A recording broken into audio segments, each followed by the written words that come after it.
Obamacare. Let's forget politics for a minute. If this proposal was presented to any of you with any CEO and accounting experience, this plan is an absolute disaster. It's going to add $1.7 trillion to the cost of government to carry it out. But probably worse, it creates 158 new agencies and programs. Guess who's going to fill those jobs? To me, the worst, and for those of you who are seniors or approaching seniors, don't be deceived.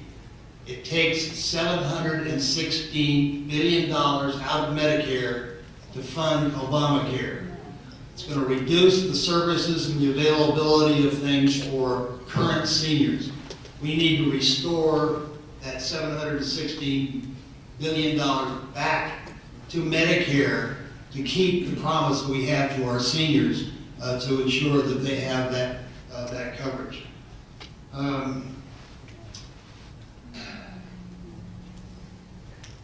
You know, Republicans get accused of changing Medicare as we know it. Well, I can tell you flat out that there's only one candidate in this room between me and my opponent who has voted to change Medicare as we know it, because his policies took $716 billion out of Medicare to fund Obamacare, and at the expense of seniors going forward, and that's just wrong. We need to protect our seniors who have invested in Medicare and Social Security, and there are ways to start over. We need tort reform, we need interstate competition, we need portability, we do need to cover pre-existing conditions. But that's a whole different platform, and I look forward to going back to Washington, D.C. and starting that process.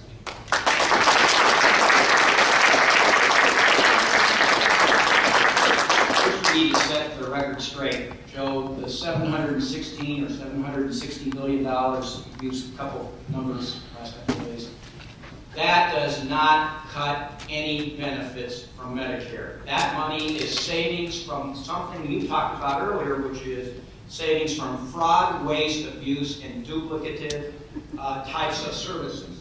And so that money goes back into Medicare to prolong Medicare.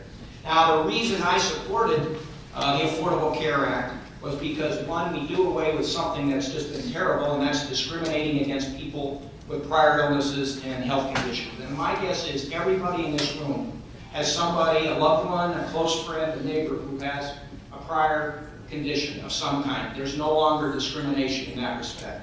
It allows 26-year-olds to stay on their parents' policies. That's very important. Closes the donut hole for seniors. Now, the other thing it does is it expands women's health choices, which is very different than what my opponent wants to do. He wants to limit women's health choices by being part and signing on to the personhood amendment. Now, I can tell you, I was walking precinct in Lakewood, and this lady comes marching up. She's power walking. She comes up, she says, "Ed, I'm with you, and I'm not with Mitt." She said, "I'm a Republican, and I'm not going to reverse 50 years of women's rights." And so that's thank you. We have a 1-minute rebuttal now. I'm sorry. You're I was a little tied up in Coors remarks. You're up. You have a 1-minute rebuttal. Oh, I have a 1-minute rebuttal. I just like to say that we talk about social issues, we talk about Obamacare, but what really, folks, isn't the issue, the biggest social issue facing this country, 23 million people either out of work or underemployed.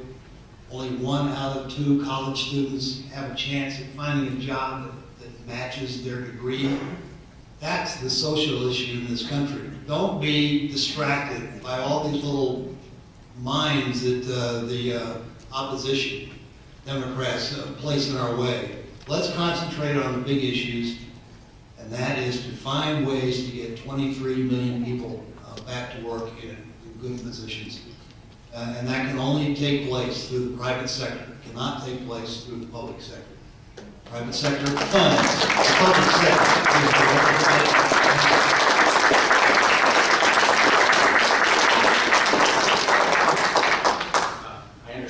and I'm going to rebut rebuttal, which was not on the Affordable Care Act.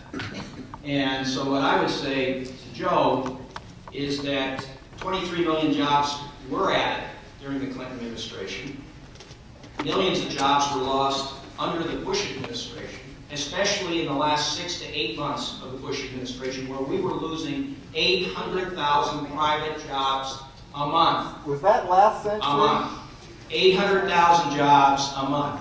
Now, over the course of the last 4 years, from that crash of the fall of 2008, we're gaining 100 or 200,000 jobs a month. It's a million jobs a month swing. The private sector was on its knees in the fall of 2008 and through 2009.